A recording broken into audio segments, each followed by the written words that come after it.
Nós saudamos a todos com a paz de Cristo. Hoje vamos estudar um tema importantíssimo. Vamos estudar sobre o selo do Deus vivo e a marca da besta.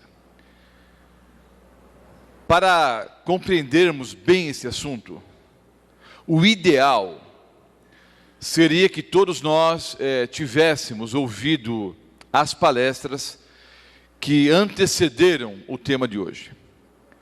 Você poderá fazê-lo acessando o site www.profeciasparotempodofim.com.br. Há pelo menos 4 palestras que preparam o pano de fundo para a palestra que vamos apresentar nesse momento. As palestras são Daniel 2, Daniel 7, a palestra sobre a lei de Deus e a palestra sobre o 4º mandamento, o sábado do Senhor. Pelo menos essas 4 palestras vocês deveriam assistir para compreenderem melhor o tema que vai ser apresentado a partir desse momento. A Bíblia ensina que antes da volta do nosso Senhor e Salvador Jesus Cristo, haverá um selamento. Todas as pessoas serão seladas. Ou as pessoas receberão o selo de Deus ou a marca da besta. Cada indivíduo ou recebe o selo do Deus vivo ou a marca da besta. Todas as pessoas receberão uma marca. Todas as pessoas receberão um selo. Ou o selo de Deus, ou o selo do diabo. Ou o selo do Deus vivo, ou a marca da besta. Ninguém está selado hoje. Ninguém recebeu a marca da besta hoje. Ninguém ainda recebeu o selo do Deus vivo. Esse fato extraordinário ainda está no futuro. Mas cremos, pelas profecias bíblicas, que isso está no futuro muito próximo. E o tema geral das nossas palestras é Profecias para o Tempo do Fim. Então haverá um selamento num futuro muito próximo. Vamos entender como é que funciona esse selamento e o que é o selo do Deus vivo e qual é a marca da besta. Apocalipse 7, os versículos 1 a 3. É o primeiro texto do nosso estudo nessa noite. Apocalipse 7, os versículos 1 a 3. Depois disto, vi 4 anjos em pé nos 4 cantos da terra, conservando seguros os 4 ventos da terra, para que nenhum vento soprasse sobre a terra, nem sobre o mar, nem sobre árvore alguma. Vi outro anjo que subia do nascente do sol, tendo o selo do Deus vivo, e clamou em grande voz aos 4 anjos, aqueles aos quais fora dado fazer dano à terra e ao mar, dizendo: não danifiqueis nem a terra nem o mar, nem as árvores, até selarmos na fronte os servos do nosso Deus. Então vejam, queridos, obviamente a Bíblia não ensina que a terra é quadrada. Aqui os 4 anjos estão simbolicamente nos 4 pontos cardeais, segurando os ventos, ou seja, segurando as últimas pragas, segurando a ira de Deus. Aí surge um outro anjo, que diz: olha, não soltem os ventos ainda, não derramem as pragas, não soltem as taças da ira de Deus, porque ainda precisamos selar na fronte os servos do Deus Altíssimo. Os servos do Deus vivo. Então, antes do derramamento das últimas pragas, haverá então um selamento. Todos os salvos deverão receber então o selo do Deus vivo. Qual é a definição bíblica de selo? Vejam bem. A palavra selo aqui é sinônima de marca, de imprimatur, de carimbo. Então, quando os legisladores escreviam uma lei, para essa lei ser promulgada, para essa lei entrar em vigor, era necessário o selo, o carimbo, o imprimatur do rei. vamos entender dentro da Bíblia essa definição de selo. O selo, queridos, deveria trazer o nome do governante, a sua posição, o seu cargo e a extensão do seu reino. Há dois textos que eu não vou ler agora. Você anote e depois leia, porque eles não têm caráter teológico, é apenas um caráter histórico, para mostrar o que significa, não é, historicamente o selo, não apenas na Bíblia, ao longo da história. Esther 3:12 e Daniel 6:8 exemplificam historicamente o que eu acabei de dizer. Para uma lei entrar em vigor, era necessário o quê? O selo, o carimbo, o imprimatur do rei. Então, esse carimbo, esse selo, deveria obrigatoriamente conter o nome do governante, a sua posição e a extensão do seu governo, a extensão do seu reino. Ora, se estamos falando sobre o selo de Deus, tomando como base a história antiga, então o selo de Deus deve trazer o seu nome, a sua posição no universo e a extensão do seu reino. Em Êxodo 20, os versículos 8 a 11, nós encontramos as características de um selo. Por quê? No quarto mandamento da lei de Deus, que requer a observância do sábado, e o quarto mandamento está em Êxodo 20, os versículos 8 a 11, no quarto mandamento, nós encontramos claramente o nome do governante, o nosso Deus, a sua posição, que é a posição de criador de todas as coisas, e a extensão do seu reino, ou seja, todo o universo. Já lemos duas vezes o quarto mandamento aqui, vamos ler mais uma vez. Êxodo 20, os versículos 8 a 11. É o segundo livro da Bíblia, o capítulo 20, os versículos 8 a 11. Lembra-te do dia de sábado para o santificar. 6 dias trabalharás e farás toda a tua obra. Mas o sétimo dia é o sábado do Senhor teu Deus. Então está o nome aqui de Deus. Não farás nenhum trabalho, nem tu, nem o teu filho, nem a tua filha, nem o teu servo, nem a tua serva, nem o teu animal, nem o forasteiro das tuas portas para dentro. Porque em 6 dias fez, aqui está a posição do Senhor Deus, Criador. Em 6 dias fez o Senhor. Fez o quê? O céu, a terra, o mar e tudo que neles.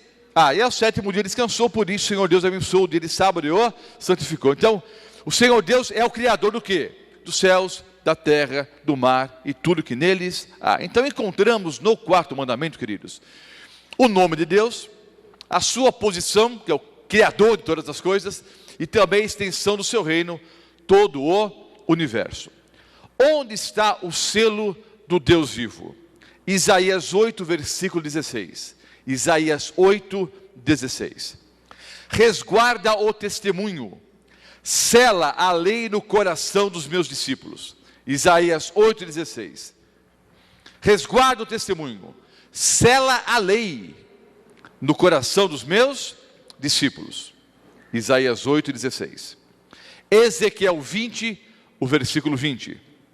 Santificai os meus sábados, pois servirão de sinal entre mim e vós, para que saibais que eu sou o Senhor vosso Deus. Ezequiel 20, o versículo 20. Queridos, o que está em jogo, como já dissemos aqui em aulas anteriores, é a verdadeira adoração. O que está em jogo nos últimos dias, queridos, é a verdadeira adoração. O Senhor Deus, que é o Criador de todas as coisas, exige ser adorado pelas suas criaturas. E nós, como criaturas de Deus, devemos adorá-lo, não da forma como nós sonhamos, ou da forma como nós queremos, ou da forma que achamos melhor, da forma que achamos mais conveniente. Como criaturas de Deus, nós devemos adorá-lo de acordo com a sua vontade. Não sou eu que escolho como adorar a Deus. É Deus que diz como quer ser adorado. A única liberdade que eu tenho, queridos, é de adorá-lo ou não. E Deus me dá esse livre-arbítrio. Eu posso amá-lo ou não. Posso aceitá-lo como meu Senhor ou não. posso respeitá-lo ou não, posso fazer a sua vontade ou não.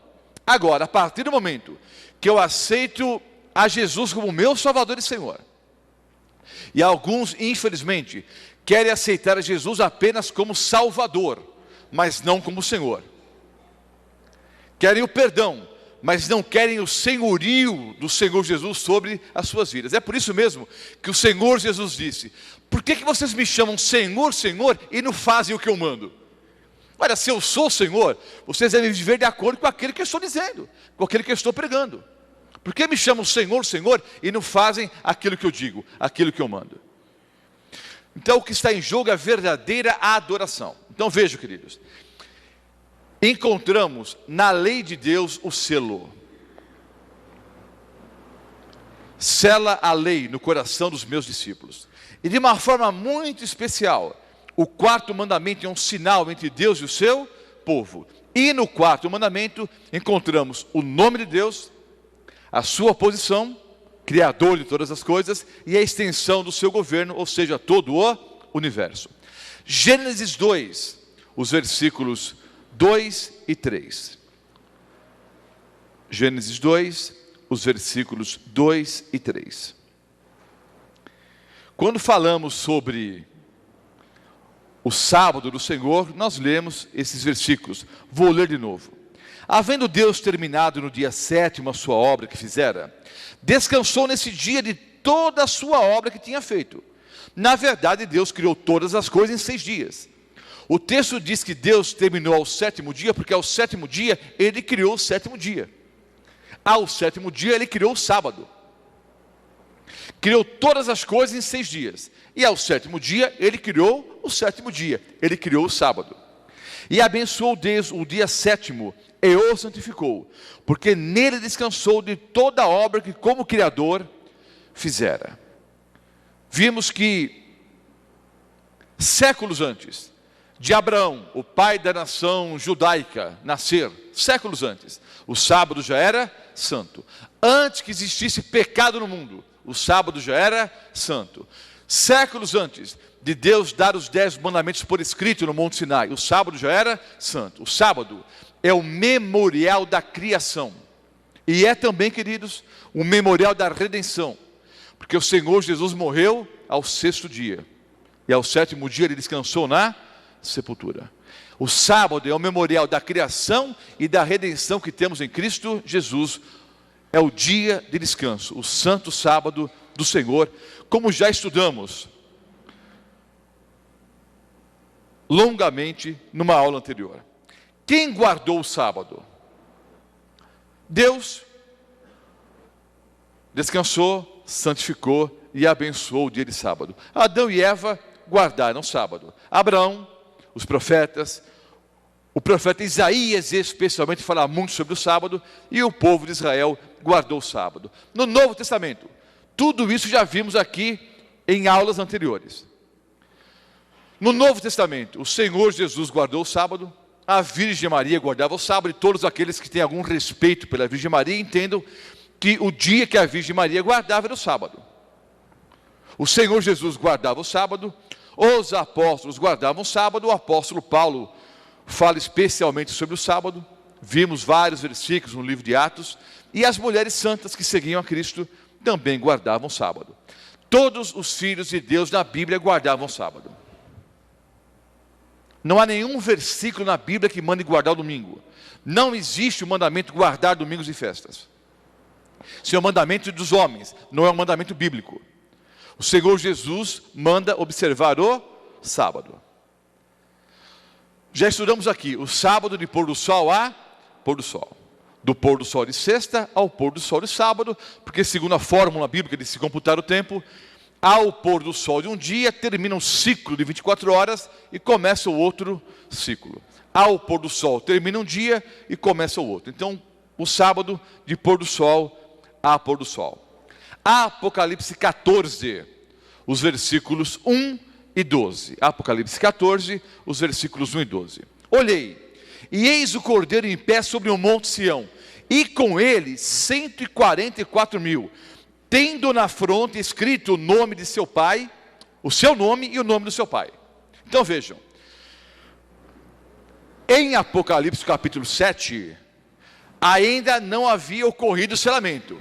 Em Apocalipse 14, João já vê o grupo de selados. Ele vê os 144 mil, que tinham na fronte escrito o quê? O nome de Jesus e o nome de seu Pai. E o versículo 12, diz o seguinte, Apocalipse 14, o versículo 12. Aqui está a perseverança dos santos, os que guardam os mandamentos de Deus e a fé em Jesus. Então vejam, em Apocalipse 14, o versículo 1, João diz que viu os 144 mil, os selados. No versículo 12, ele diz quem são os selados. São os que guardam os mandamentos de Deus e têm a fé em Jesus. Ficou claro, queridos, que o que está em jogo é a verdadeira adoração. Adorar a Deus como Deus exige ser adorado.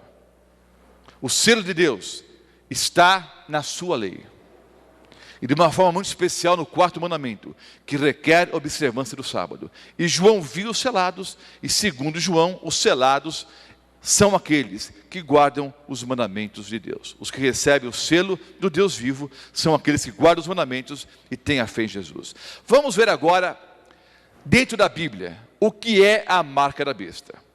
As pessoas ou receberão o selo de Deus ou a marca da besta. O que é a marca da besta? Apocalipse 14, o versículo 9. Seguiu-se a esses outro anjo, o terceiro, dizendo em grande voz: se alguém adora a besta e a sua imagem, recebe a sua marca na fronte ou sobre a mão, e depois então há uma maldição, um castigo, para aqueles que recebem, não é? A imagem ou a marca da besta sobre a fronte ou a marca da mão.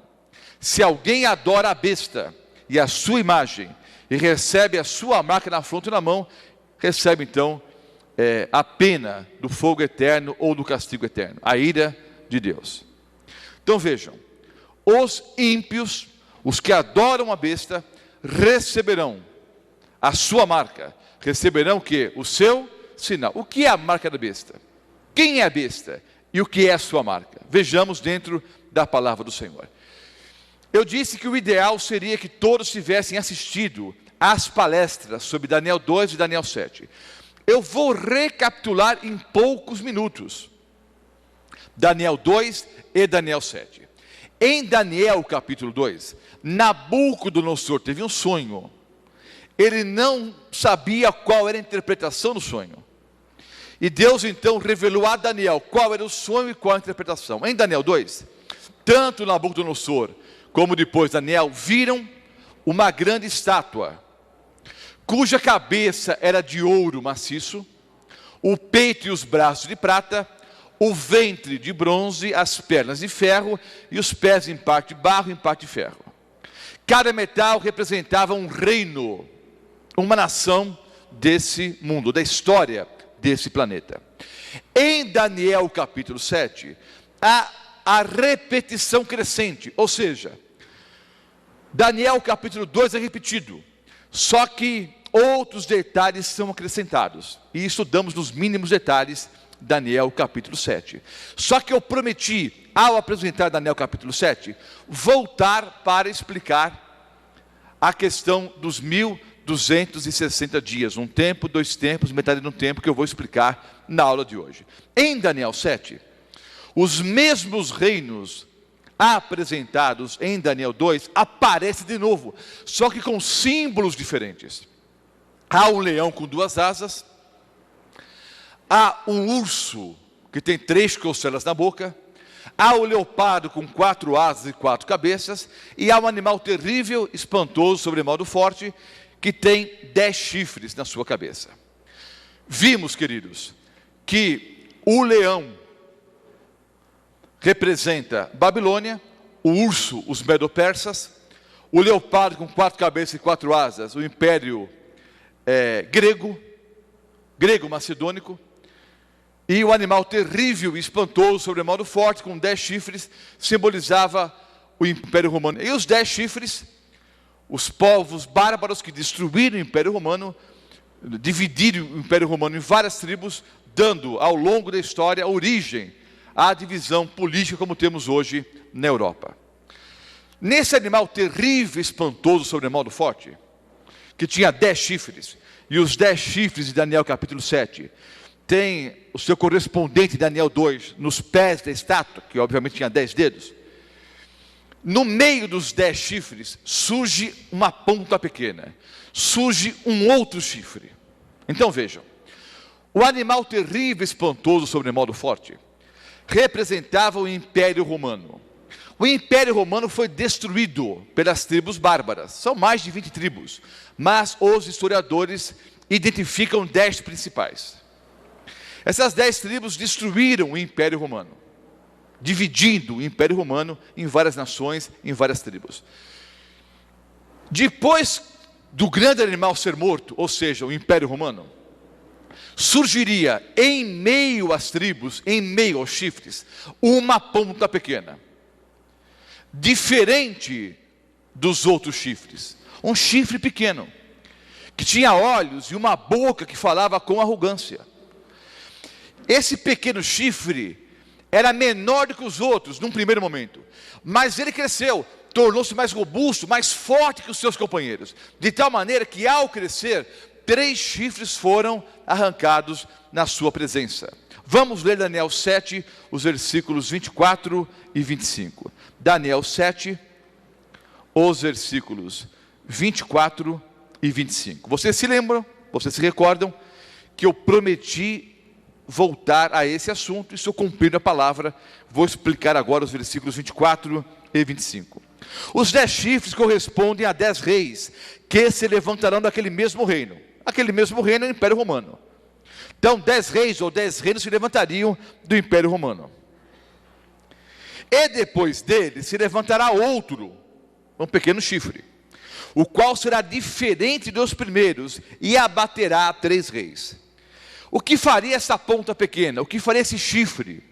Pequeno a princípio, mas que seria mais forte, mais robusto do que os outros chifres. Os chifres representam nações. Então essa ponta pequena seria mais forte do que as outras nações.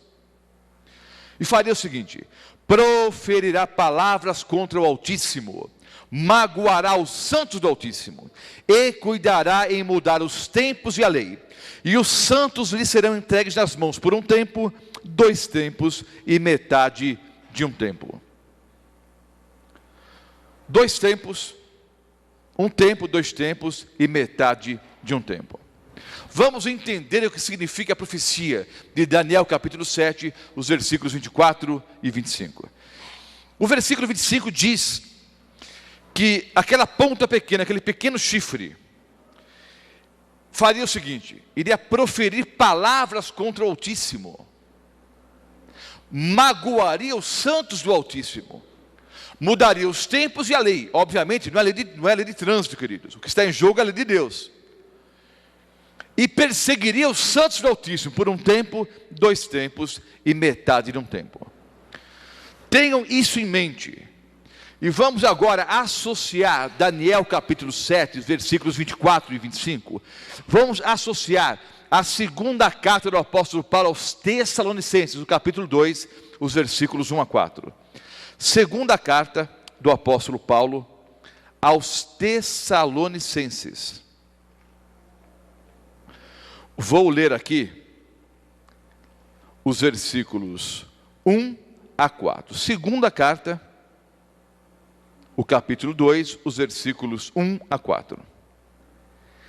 Irmãos, no que diz respeito à vinda de nosso Senhor Jesus Cristo e à nossa reunião com Ele, nós vos exortamos a que não vos demovais da vossa mente com facilidade, nem vos perturbeis, quer por espírito, quer por palavra, quer por epístola, como se procedesse de nós, supondo tenha chegado o dia do Senhor. Então vejam, algumas pessoas estavam dizendo que o dia do Senhor, o dia da volta de Jesus já tinha chegado. E até citava o apóstolo Paulo, como se ele tivesse ensinado isso em alguma epístola, em alguma carta. Então o apóstolo Paulo diz: olha, não vos demovais da vossa mente com facilidade, quer por epístola, né, como se viesse por nós, o Espírito, alguma palavra. Aí ele explica por quê, vejam só.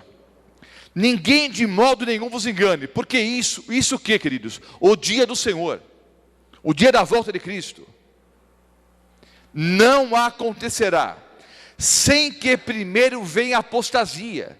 Então o apóstolo Paulo está dizendo, olha, o dia do Senhor não chegou ainda. O dia da volta de Cristo não chegou ainda. O dia do juízo final ainda não chegou. Porque isso o quê? O dia da volta de Jesus não acontecerá sem que primeiro venha a apostasia e seja revelado o homem da iniquidade, o filho da perdição, o qual se opõe e se levanta contra tudo que se chama Deus, ou é objeto de culto, a ponto de assentar-se no santuário de Deus, ostentando-se como se fosse o próprio Deus. Então vejam, o apóstolo Paulo diz, olha, algumas coisas vão acontecer antes da volta de Jesus, antes do juízo final de Deus. Antes da volta de Jesus, o apóstolo Paulo diz que haveria uma grande apostasia. A apostasia da igreja, a igreja iria se corromper, a igreja iria apostatar. E aí ainda seria revelado um homem, que o apóstolo Paulo chama o homem da perdição, o homem da iniquidade, filho da perdição. E esse homem, ele se opõe a tudo que é o verdadeiro culto. Queridos, a palavra blasfêmia significa, a ideia de blasfêmia é a criatura requerer para si própria os atributos que só valem para Deus. É a criatura querendo ser adorada, é a criatura tentando ficar no lugar do Criador. Isso é blasfêmia. Então aqui fala sobre o anticristo, o filho da perdição, o homem da iniquidade. Ele se levanta contra tudo que se chama Deus, ou é objeto de culto. E vejam o que esse homem faz. Ele se assenta num templo, num trono, e ele se deixa ser adorado como se fosse o próprio Deus.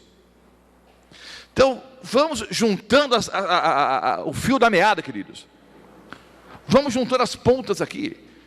Daniel capítulo 7, os versículos 24 e 25, estão intimamente relacionados à segunda carta do apóstolo Paulo aos Tessalonicenses, capítulo 2, versículos 1 a 4. O mesmo poder mencionado em Daniel 7, 25, queria dizer palavras contra o Altíssimo, iria mudar os tempos, iria mudar as leis, iria perseguir os santos do Altíssimo. É o mesmo poder que o apóstolo Paulo menciona na segunda carta, o capítulo 2, os versículos 1 a 4. Vejam bem, queridos. História dos Concílios, volume 14, coluna 109. É um livro católico. Vejam o que a Igreja Católica Apostólica Romana pensa a respeito do Papa.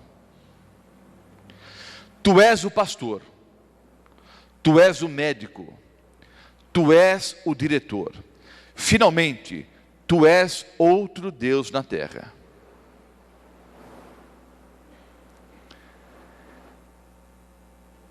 Belarmino, na Autoridade dos Concílios, livro 2, capítulo 17.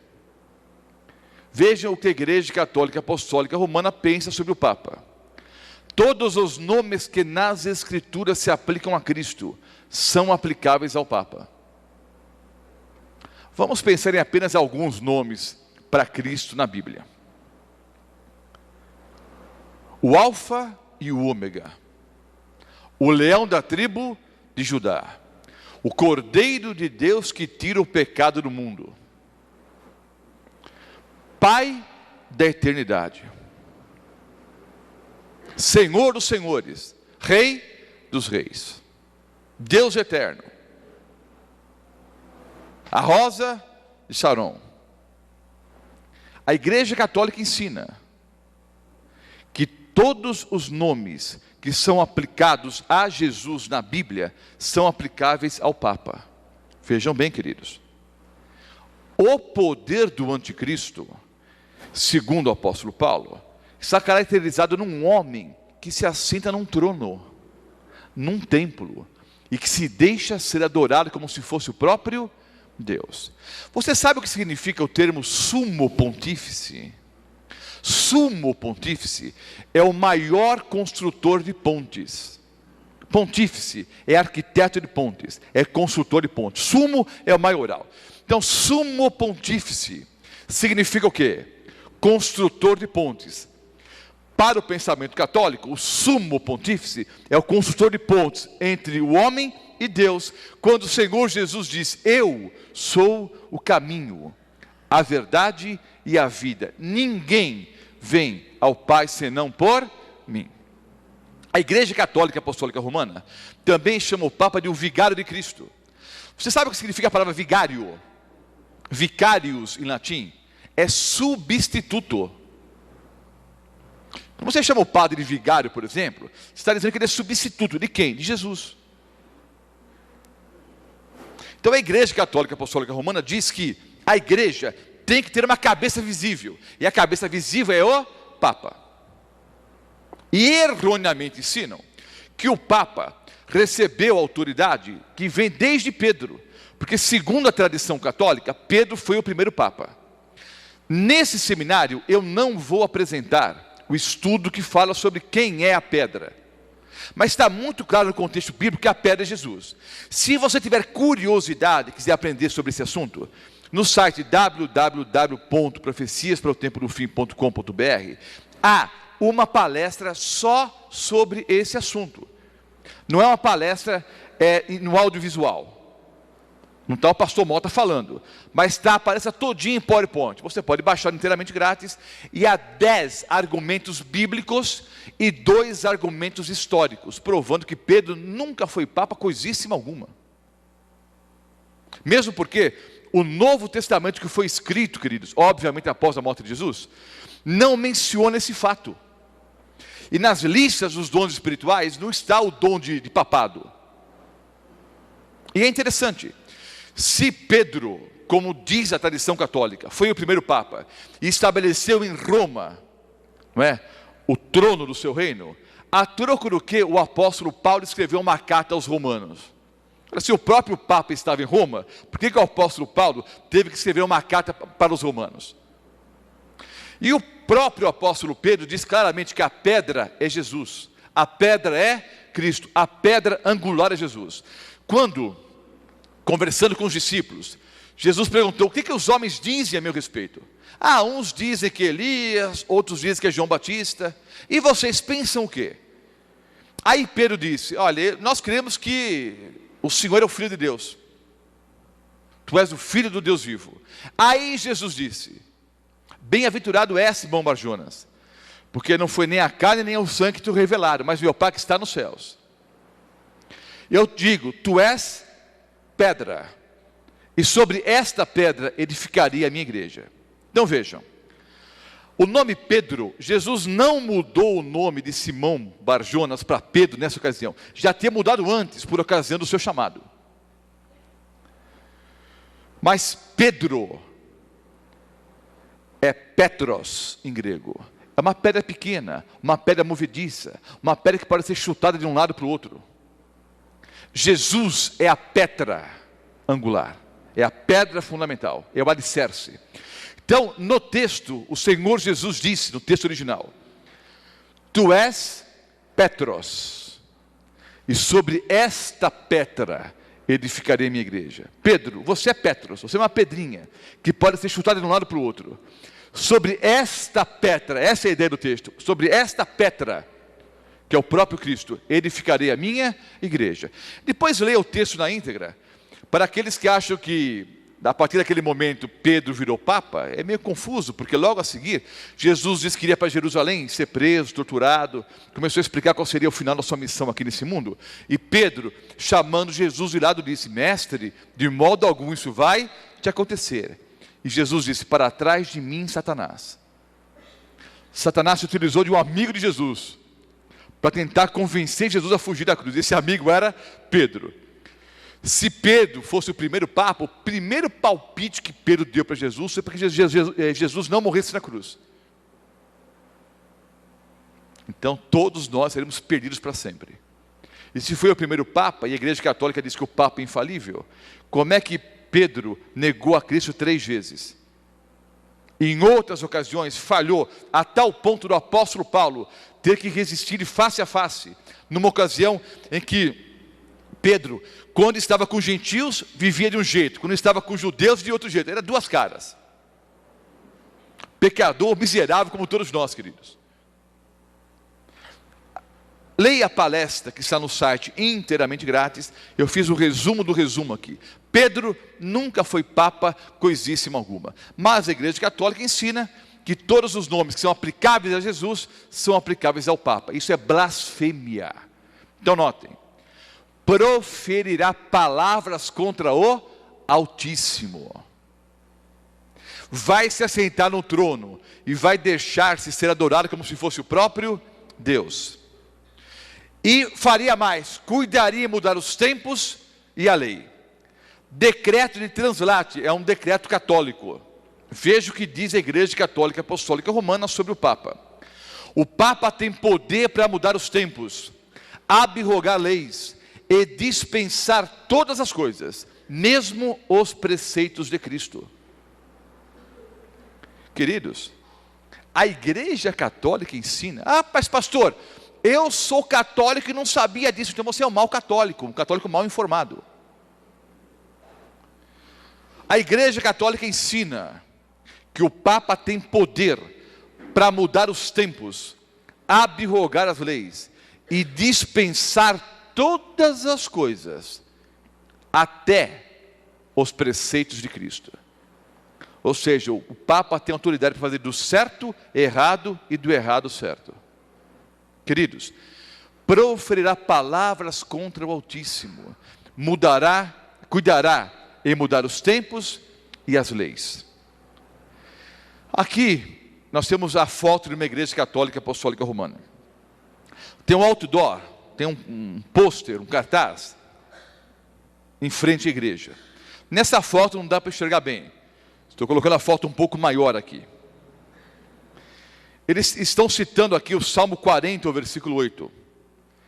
Agrada-me fazer a tua vontade, ó Deus meu. Dentro do meu coração está a tua lei, Salmo 40, o versículo 8. Aí a primeira frase, amar a Deus sobre todas as coisas. Ora, essa é uma frase bíblica. Não tomar seu santo nome em vão. Também é uma frase bíblica. Guardar domingos e festas. Essa frase não existe na Bíblia. Então vejam. Da mesma forma como Satanás, ao incorporar na serpente no jardim do Éden, ao conversar com Eva, misturou verdades com mentiras. Disse um monte de verdades no meio das verdades uma mentira. O demônio continua trabalhando da mesma forma. Veja a artimanha do demônio. Coloca um texto bíblico e as pessoas leem o texto, e o texto é realmente bíblico, e pensam que o texto está o quê? Confirmando as frases anteriores do cartaz. Quais são as frases? Amar a Deus sobre todas as coisas. Não tomar seu santo nome em vão. Agora, no meio das verdades, uma mentira. Guardar domingos e festas. E assim vão enganando o povo. Cuidará em mudar os tempos e as leis. Queridos, ao estudarmos os 10 mandamentos da lei de Deus, nós vimos que os homens pegaram o segundo mandamento e sumiram com ele. O segundo mandamento da lei de Deus, você pode ler depois os 10 mandamentos, em Êxodo 20, os versículos 13 em diante. O segundo mandamento diz, não farás para ti imagem de escultura. Aí os homens pegaram o segundo mandamento e sumiram com ele. Sumiram com o segundo mandamento e encheram as igrejas de ídolos, de imagens, de esculturas, a mistura do sacro com o profano, do cristianismo com o paganismo. Sumiram com o segundo mandamento. Sobraram apenas 9. E aí, obviamente, os mandamentos subiram. O que era o terceiro passou a ser o segundo, o que era o quarto passou a ser o terceiro, e assim sucessivamente. O 10º passou a ser o 9º. Então pegaram o quarto mandamento, que passou a ser o terceiro, e o quarto mandamento diz, lembra-te do dia de sábado para o santificar, 6 dias trabalharás e farás toda a tua obra, mas o 7º dia é o sábado do Senhor teu Deus. Pegaram o quarto mandamento, o quarto passou a ser o terceiro, e colocaram ali, guardar domingos e festas, que não é mandamento bíblico. E aí, sabendo que o povo é bobo, mas não é tão bobo assim, porque o povo sabe que são 10 mandamentos, pegaram o 10º mandamento, o 10º passou a ser o 9º, e pegaram o último mandamento e dividiram em 2, para dar o quê? 10. Daniel 7:25 diz que o poder do anticristo, esse poder que se levanta contra Deus, faria o quê? Mudaria os tempos e mudaria as leis. E Paulo diz que esse mesmo poder diz palavras contra o Altíssimo, se assenta num trono e se deixa ser adorado como se fosse Deus. Daniel 7:25 diz que esse poder iria perseguir os santos do Altíssimo por um tempo, 2 tempos e metade de um tempo. Em profecia bíblica, um tempo equivale a 1 ano. Um tempo é igual a 1 ano. Você pode conferir Daniel 11, versículo 13. Então, em profecia bíblica, e o melhor intérprete da Bíblia é a própria Bíblia, tempo é igual a ano. Então, um tempo, 2 tempos e metade de um tempo, de Daniel 7:25, que é o período que esse poder do anticristo iria perseguir os santos do Altíssimo, equivale então a 3 anos e meio. Um tempo, 2 tempos, metade de um tempo, 3 anos e meio. 3 anos e meio, queridos, dá 1.260 dias. Por que dá 1.260 dias? Porque nós temos que tomar como base o calendário judaico, que tem 360 dias por ano. Disse para vocês numa outra aula, os calendários são diferentes. O chinês, o gregoriano, o judaico, mas o ciclo semanal é o mesmo em qualquer calendário. Mas no calendário judaico, o ano tem 360 dias. Então vejam, um tempo, 2 tempos e metade de um tempo é igual a 3 anos e meio, ou seja, 1.260 dias. Só que são 1.260 dias proféticos. Um dia em profecia vale 1 ano. Já estudamos o assunto aqui, quando estudamos Daniel 8, versículo 14. Até 2.300 tardes e manhãs, e o santuário será purificado. Vimos ali que tarde e manhã é sinônimo de um dia, e um dia vale 1 ano. Você pode conferir em Números 14, 34 e Ezequiel 4, os versículos 6 a 7. Então vejam só. Daniel 7:25 diz que esse poder que muda os tempos, muda a lei, esse poder que o apóstolo Paulo diz que se assenta num trono, num templo, se deixa ser adorado, como se fosse o próprio Deus, iria perseguir os santos do Altíssimo, por um tempo, 2 tempos e metade de um tempo. Um tempo, 2 tempos e metade de um tempo é igual a 1.260 dias. 1.260 dias em profecia é igual a 1.260 anos. Então, esse poder iria perseguir os santos de Deus por 1.260 anos. Vocês verão agora um quadro. Vai aparecer na transmissão um quadro aqui agora. E eu vou explicar esse quadro. Se eu até mudar um pouco o layout, está bem feinho esse quadro, não é? Mas o que interessa não é a beleza. Eu quero explicar o quadro aqui. Vejam só. Essa profecia de Daniel 7:25 aparece mais 6 vezes na Bíblia. Essa profecia, então, aparece ao todo 7 vezes na Bíblia. Só que com uma terminologia diferente. Vejam que Deus, então, queria que todos nós entendêssemos muito bem essa profecia. Porque Ele não deu essa profecia só em Daniel 7:25. Essa profecia de tempo. Ele repetiu mais 6 vezes na Bíblia a mesma profecia. Então, ao todo, temos 7 vezes na Bíblia esta profecia de tempo. Ela aparece em Daniel 7:25, com a seguinte nomenclatura: um tempo, 2 tempos e metade de um tempo. A mesma profecia, o mesmo período, aparece em Daniel 12, versículo 7. Um tempo, tempos e metade de um tempo. Em Apocalipse 11, versículo 2, esse período é tratado como 42 meses. Ora, um tempo, 2 tempos e metade de um tempo são 3 anos e meio. Quantos meses tem 3 anos e meio? 42 meses. 12 meses cada ano, 3 anos, 36 meses. Mais meio ano, mais 6 meses, 42 meses. 42 meses. Em Apocalipse 11, versículo 3, 1260 dias. Está ficando clara a profecia? Apocalipse 12, versículo 6, 1260 dias. Apocalipse 12, 14, um tempo, tempos e metade de um tempo. Apocalipse 13, versículo 5, 42 meses. Então vejam, esse poder iria perseguir os santos do Altíssimo por 1260 dias, ou 42 meses, ou um tempo, 2 tempos, metade de um tempo.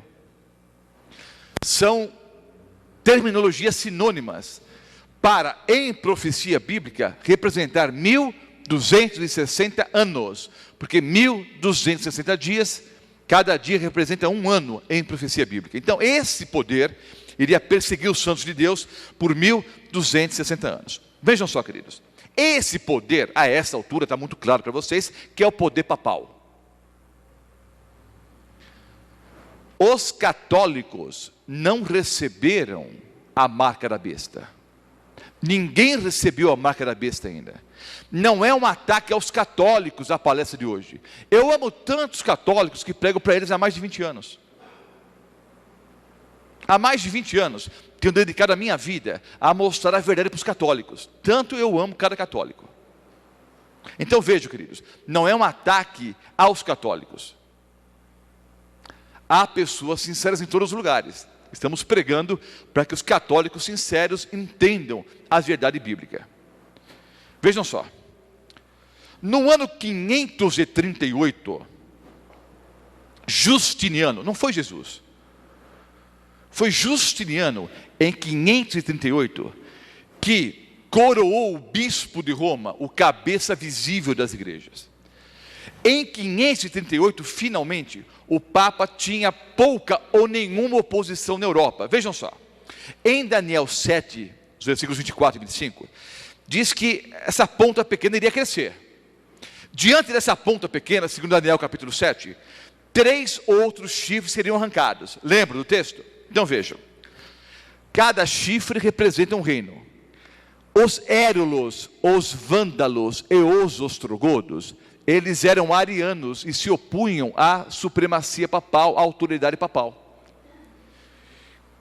Depois de vários acordos, várias guerras, acordo com outros imperadores, o Papa finalmente conseguiu se livrar dos érulos, dos vândalos, e em 538 finalmente se livrou dos ostrogodos. Então 538, queridos, é a data que inicia o período de 1260 anos. É o período chamado de supremacia papal.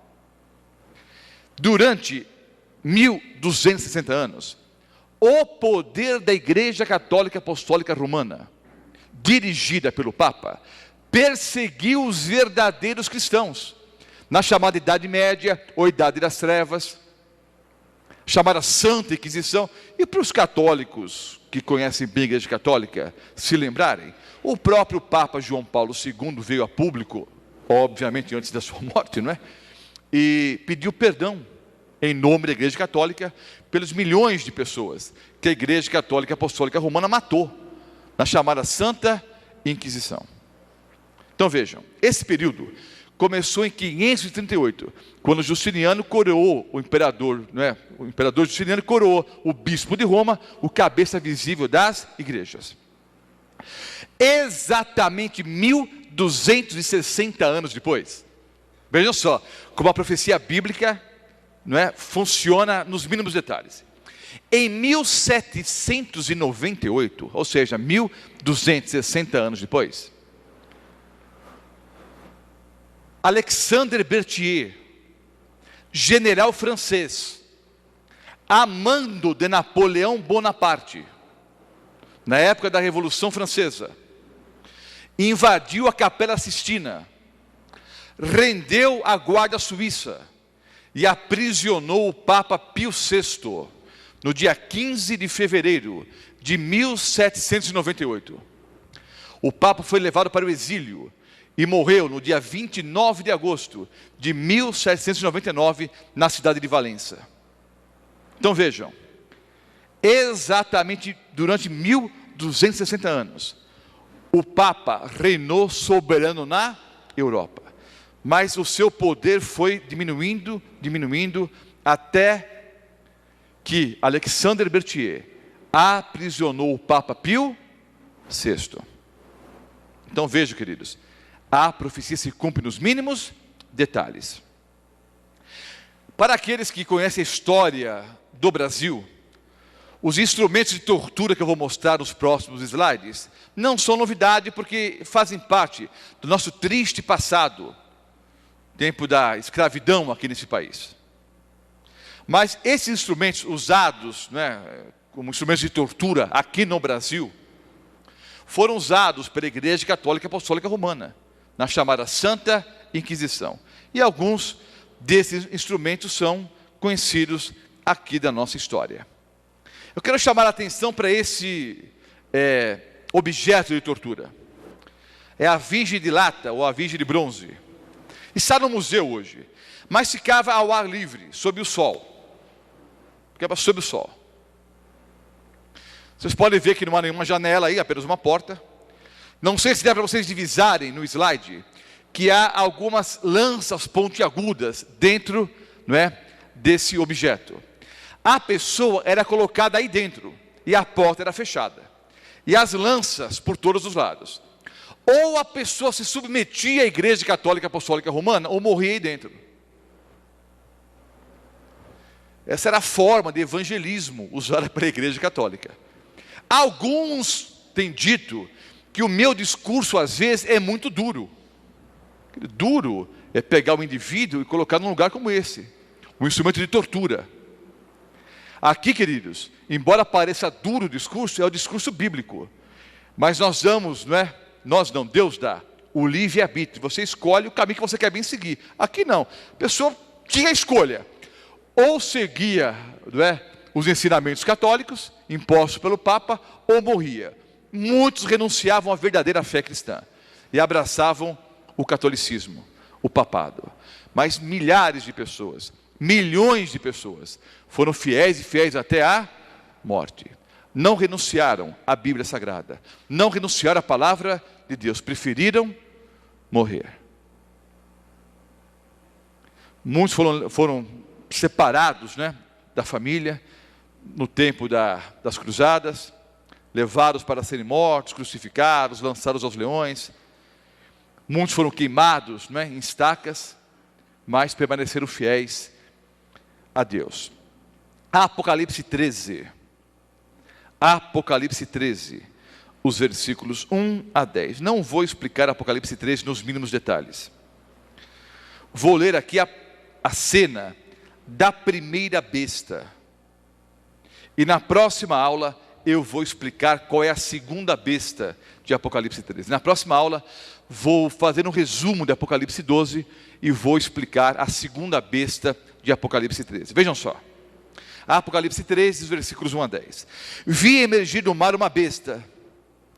É um animal, é um símbolo de poder, de reino, que tinha 10 chifres e 7 cabeças, e sobre os chifres 10 diademas, e sobre as cabeças nomes de blasfêmia. A besta que vi era semelhante a leopardo, com pés como de urso e boca como de leão. Lembra o princípio da repetição crescente? Vejam, os animais aqui de Apocalipse 13 são os mesmos animais do que de Apocalipse de Daniel capítulo 7. Os mesmos animais de Apocalipse 13 são os mesmos animais de Daniel capítulo 7. Boca como de leão. E deu-lhe o dragão diabo, o seu poder, o seu trono e grande autoridade. Quem está por trás dessa besta é o dragão, é o demônio. Então vi uma de suas cabeças como golpeada de morte. Quando que a cabeça dessa besta foi golpeada de morte, queridos? Quando? Em 1798. Quando o Papa perdeu a sua autoridade e foi levado para o cativeiro. Vi uma de suas cabeças como golpeada de morte, mas essa ferida mortal foi curada. Foi curada em 1929, quando no Tratado de Latrão, Benito Mussolini, ditador italiano, cedeu o espaço ali, né, que hoje chama-se o Estado do Vaticano. Então a Santa Sé passou-se a chamar Estado do Vaticano. E Benito Mussolini deu ali para a Igreja Católica e para o Papa 44 hectares que formam o Estado do Vaticano. Então a ferida mortal foi curada em 1929, quando o Papa teve restituído o poder político e o poder religioso. E toda a terra se maravilhou seguindo a besta. A besta é o poder papal aqui, queridos. A primeira besta de Apocalipse, o capítulo 13, é o poder papal. E adoraram o dragão, o demônio, porque deu a sua autoridade à besta. Quem está por trás desta besta é o dragão, é o diabo. Também adoraram a besta, dizendo: quem é semelhante à besta? Quem pode pelejar contra ela? Foi-lhe dada uma boca que proferia arrogâncias e blasfêmias, e autoridade para agir 42 meses. Ou seja, quanto tempo, queridos? 1260 anos, como já vimos. E abriu a boca em blasfêmias contra Deus, para lhe difamar o nome e difamar o tabernáculo, a saber, os que habitam no céu. Foi-lhe dado também que pelejasse contra os santos e os vencesse. Deu-se-lhe ainda autoridade sobre cada tribo, povo, língua e nação, e adorá-lo-ão todos os que habitam sobre a terra, aqueles cujos nomes não foram escritos no livro da vida do Cordeiro, que foi morto desde a fundação do mundo. Se alguém tem ouvidos, ouça. Se alguém leva para cativeiro vai. Então o poder papal, que perseguia os cristãos, seria levado para o cativeiro. Quem leva para cativeiro vai. Se alguém matar a espada, e a Igreja Católica matou a espada, milhões de verdadeiros cristãos, durante 1260 anos. Se alguém matar a espada, necessário é que seja morto a espada. Aqui está a perseverança e a fidelidade dos santos. Versículos 16 a 18. A todos, os pequenos e os grandes, os ricos e os pobres, os livres e os escravos, faz que lhes seja dada certa marca. Vamos ver qual é a marca da besta agora. Já sabemos quem é a besta, é o poder papal, é o poder católico. Qual é a marca desse poder? Seja dada certa marca sobre a mão direita ou sobre a fronte, para que ninguém possa comprar ou vender, senão aquele que tem a marca, o nome da besta ou o número do seu nome. Aqui está a sabedoria. Aquele que tem entendimento, calcule o número da besta, pois é número de homem. Ora, o seu número é 666. Vejam, esse poder teria uma ferida mortal. A sua cabeça seria ferida de morte. Quando foi ferida de morte? 1798. Mas a ferida mortal seria curada, foi curada em 1929. E toda a terra iria se maravilhar seguindo a besta, adorando a besta. Queridos, essa profecia tem o seu cumprimento total ainda no futuro, mas já tem o cumprimento parcial hoje. Vejam, queridos, na cerimônia fúnebre de João Paulo II, o mundo viu, pasmo, o mundo evangélico viu, assustado, 3 presidentes americanos, 2 presidentes anteriores, e na época, quem era o presidente atual, na época, George Bush. O presidente anterior, Bill Clinton, e George Bush pai, não é? O Bush pai, o Bush filho e o Clinton, que representam o maior país evangélico do planeta, os Estados Unidos da América do Norte. Eles mesmos, os 3 presidentes evangélicos, ajoelhados diante de um padre morto. Toda a terra iria se maravilhar adorando a besta. A profecia ainda tem um cumprimento mais amplo no futuro, mas já tem hoje um cumprimento que? Parcial. O mundo todo adorando a besta. Queridos, qual é o maior poder político e religioso da Europa hoje? É o poder papal. É o poder do Papa. Qual é a maior influência política hoje no mundo, queridos? É o poder papal. Aquele pequeno chifre que representa esse poder surgiria na Europa depois que o Império Romano, depois que Roma pagã fosse destruída, outras tribos iriam se estabelecer ali. No meio dessas tribos iria surgir o poder de Roma religiosa ou Roma papal. Os historiadores dizem, das cinzas de Roma pagã surgiu Roma papal. Queridos, a profecia se cumpre nos mínimos detalhes. Cada detalhe da profecia se aplica ao poder papal. A ferida mortal foi curada e toda a terra se maravilha hoje, adorando a besta. Quem tem sabedoria, calcule, porque essa besta tem um número, e o seu número é 666. Vamos entender na Bíblia o que significa o 666. Vejam só, queridos. 7 é o número de Deus. É o número da perfeição. O 7º dia é o sábado. 7 é o número da perfeição, é o número de Deus, é o número de Jesus. O homem foi criado ao 6º dia. 666, queridos, seria a criatura querendo ser adorada como se fosse o Criador. É a blasfêmia. É a apostasia levada ao grau máximo. 666, 666. É a criatura tentando ficar no lugar do Criador. 6 é o número do homem. 7 é o número de Deus. 666 é o homem querendo ser adorado. Diz a profecia que o anticristo se assenta no trono, num templo, e se deixa ser adorado. É o homem exigindo para si mesmo a adoração que só vale para Deus. Em grego, hebraico, latim, não existiam números. As letras representavam números, ou representam números.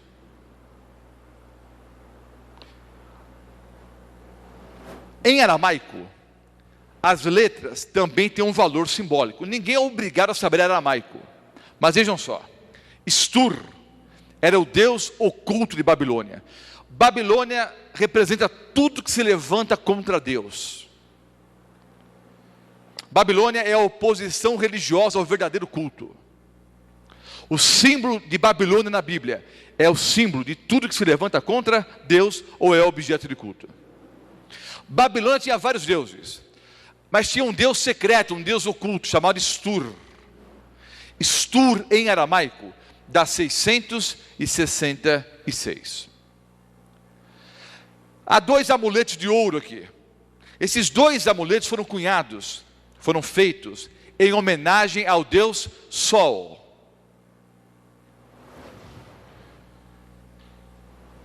O selo do Sol é o primeiro amuleto, e outro aqui é a estrela basilisco, que é o diminutivo do grego basileus, ou rei. Há nos 2 amuletos, nas 2 imagens, nas 2 moedas aqui, o desenho do deus Sol.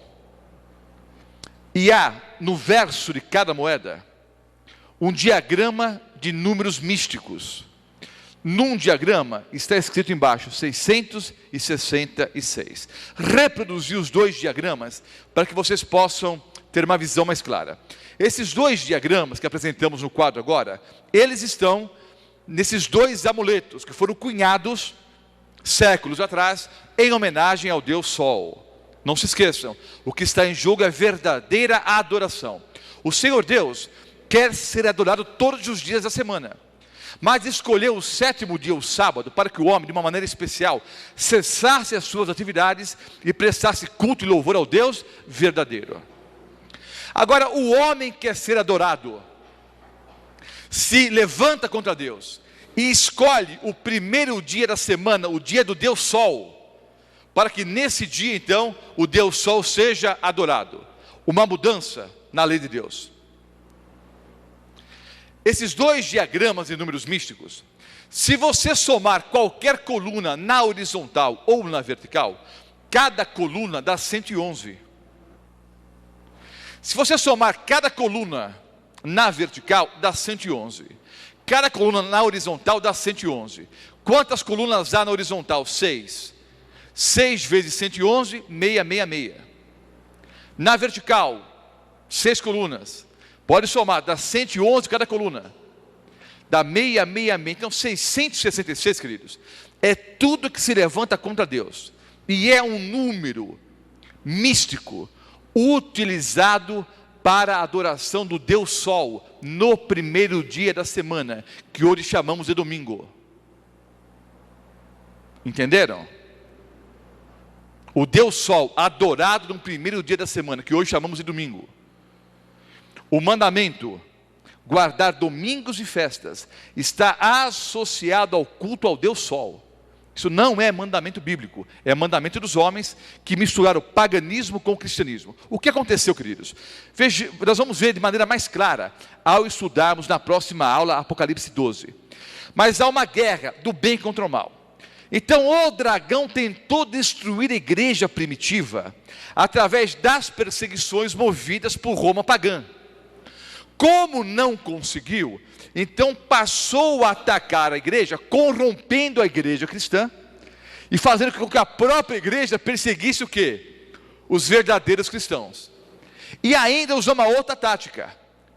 Bom, se eu não posso derrotá-los, isso é uma lei da guerra. Se você não pode vencê-los, você faz o quê? Você se une a eles. Então o que o diabo fez? Viu que não podia vencer a igreja, se uniu à igreja. E encheu de falsas doutrinas no meio do cristianismo, adulterou a religião cristã. É por isso que você fica assustado quando estuda a Bíblia e vê a diferença que há entre a doutrina bíblica e o que as igrejas por aí pregam. Porque o que ensinam por aí é uma mistura de paganismo com cristianismo. Latinos, em grego, é pessoa de fala latina, ou igreja latina. Igreja latina em grego dá 666. Relatine Basileia, o reino latino, o estado do Vaticano em grego dá 666. Ecclesia Itálica em grego, igreja italiana, dá 666. É um número. Agora vejam só, queridos. A primeira coisa que eu quero que vocês entendam é que o 6 é número de homem, que representa o homem. 666 é a criatura querendo tomar o lugar do Criador. Agora o texto diz: quem tem sabedoria calcule. E pessoas têm tentado associar o número 666 a pessoas, o que está errado, porque não é uma pessoa que tem em jogo, não é o nome de alguém, é um poder. Alguns querem aplicar a Nero, mas Nero não se encaixa, queridos, na profecia. Notem, é um poder que se assenta num trono, se deixa ser adorado como se fosse Deus, muda os tempos, muda a lei, persegue os santos por 1260 anos. Está claro que é o poder papal, mesmo porque quando fazem as contas para dar Nero, escrevem Neron, mudam, não sei porque o nome de Nero, para dar 666. Nero não se encaixa na profecia, queridos. É um poder religioso que surge depois de Roma pagã. Depois que o império de Nero acabou, é que surge esse poder segundo a profecia bíblica. Agora vejam, eu vou mostrar o famoso Vicarius Filii Dei. O Papa tem vários títulos. Um dos títulos do Papa é Vicarius Filii Dei. Vicarius é substituto, Filii, filho, Dei, Deus. Substituto do Filho de Deus. Eu não preciso fazer essa continha que eu vou fazer agora, queridos, para provar que o poder papal é o poder do anticristo. Não, já mostrei na Bíblia. É o poder que está num trono, num templo, persegue os santos do Altíssimo, muda o tempo, muda a lei. Está claro, é o poder papal. Agora, eu uso ou apresento, não apenas como curiosidade, é porque muitos enxergam no Vicarius Filii Dei o cumprimento da profecia de Apocalipse capítulo 13. Mas não é só isso, é muito mais do que isso. E eu não preciso dessa conta para provar que o poder papal é o poder do anticristo. Eu fiz durante toda a palestra, mas vamos lá. Vicários, bom, aramaico, grego, hebraico, ninguém é obrigado a saber, mas algarismos romanos todo mundo sabe. Vicários, o V vale 5, o I vale 1, o C vale 100, o A vale 0, o R vale 0, o I vale 1, o V de novo, e é assim que se escreve, 5, o S 0. Filho em latim, o F 0, o I vale 1, o L vale 50, o I vale 1, o I vale 1, e Dei, Deus, D vale 500, o E vale 0, o I vale 1. 501, mais os 53 do filho, mais os 112 do vicários, 501, mais 112, mais 53, vicários, filho Dei, dá 666. Vicários, filho Dei. Segundo alguns, é o nome que está ali na mitra papal. Substituto do Filho de Deus. Vicarius Filii Dei. É um título do Papa, que dá em latim, que dá em latim, não é? Que dá em algarismos romanos 666. Queridos, insisto, os católicos não receberam a marca da besta ainda. Nem os evangélicos, nem os adventistas meia boca que é por aí. Ninguém recebeu nem o selo de Deus, nem a marca da besta. O selamento está no futuro. Ninguém tem a marca da besta hoje. Ninguém tem o selo de Deus hoje. Ainda está no futuro o selamento.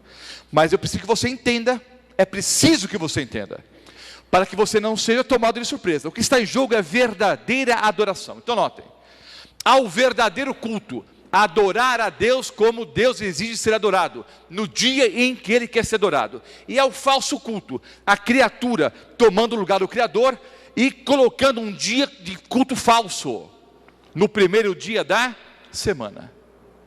Então há o verdadeiro repouso no sábado, e a contrafação satânica, guardar domingos e festas, ao selo do Deus vivo, que é a adoração a Deus como Deus exige, a marca da besta, que é adorar o dragão, esquecer os mandamentos de Deus e guardar os mandamentos dos homens,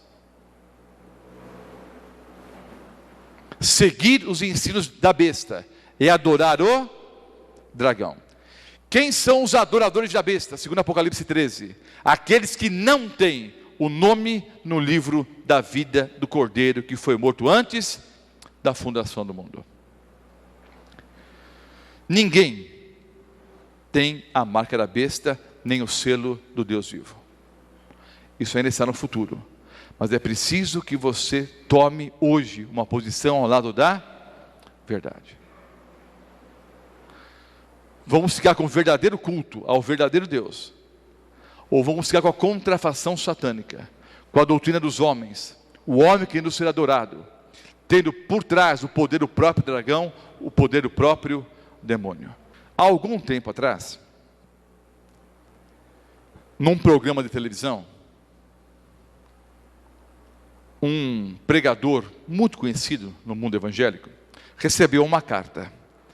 E a pessoa que escreveu a carta pedia que ele explicasse Apocalipse 12 e Apocalipse 13.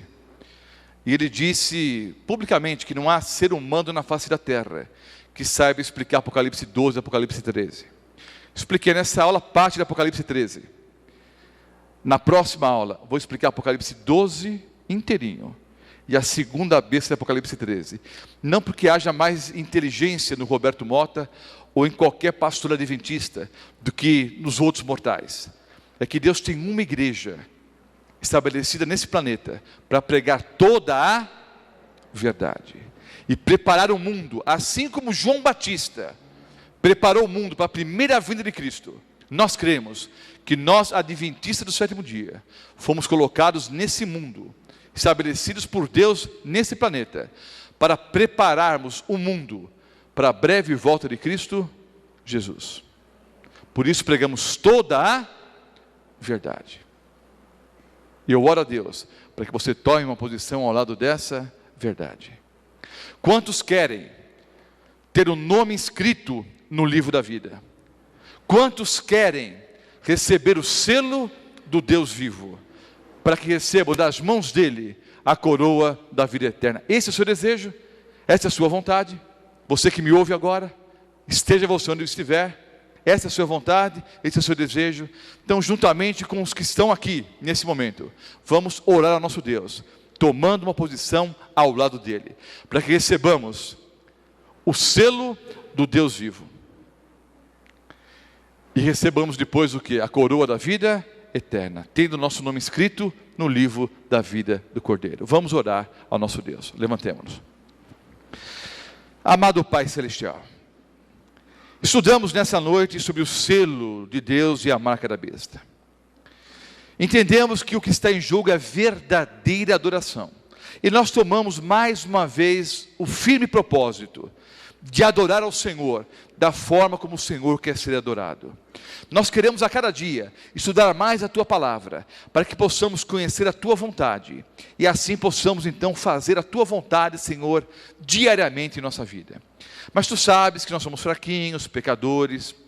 Muitas vezes o que nós queremos fazer não fazemos, o mal que nós não queremos fazer é isso que fazemos.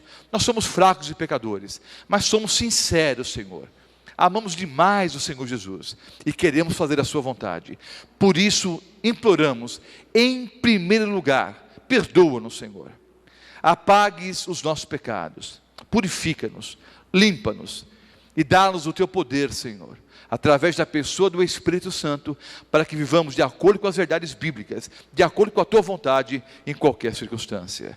Toma-nos, Senhor, em teus braços de amor, como sempre oramos, pois necessitamos do teu amor, do teu cuidado e do teu carinho. Oramos em nome do Senhor Jesus. Amém.